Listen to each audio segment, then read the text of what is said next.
টরন্টোর বাংলাদেশি অধ্যুষিত এলাকার এমপি ও সাবেক মন্ত্রী বিল ব্লেয়ারের পদত্যাগে আসন্ন উপনির্বাচনে বড় দুটি দল থেকেই বাংলাদেশি বংশোদ্ভূত প্রার্থীদের নাম শোনা যাচ্ছে। এবার বাংলাদেশি বনাম বাংলাদেশি লড়াই হতে পারে। টরন্টো থেকে বিস্তারিত জানাচ্ছেন সঞ্জয় চাকি। টরন্টোর বাঙালি অধ্যুষিত যে স্কারবোরো সাউথ ওয়েস্ট, সেই সাউথ ওয়েস্টে 2015 সালে প্রথম এমপি নির্বাচিত হয়েছিলেন বিল ব্লেয়ার, যিনি টরন্টোর পুলিশের প্রধান ছিলেন। এবং এরপর পরপর তিনটি নির্বাচনেই তিনি এমপি নির্বাচিত হয়েছেন এবং জাস্টিন ট্রুডোর মন্ত্রিসভায় তিনবার গুরুত্বপূর্ণ মন্ত্রীর দায়িত্ব পালন করেছেন। এবং তিনি নিজেকে বাংলাদেশিদের মন্ত্রী হিসাবে পরিচয় দিতে পছন্দ করতেন। বাংলাদেশি ভোটাররাও, এখানকার অধিবাসীরাও তাকে খুব পছন্দ করতেন। বাংলাদেশিদের নানা অনুষ্ঠানেও তিনি আসতেন।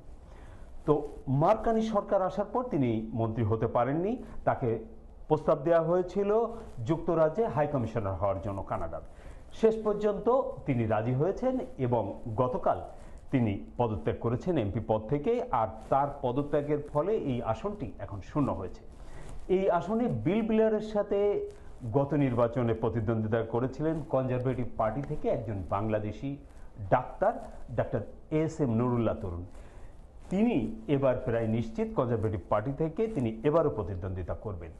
কিন্তু লিবারেল পার্টি থেকে কে প্রতিদ্বন্দ্বিতা করবেন? এই লিবারেল পার্টির দৌড়ে চারজন বাংলাদেশি মনোনয়নের জন্য চেষ্টা করছেন।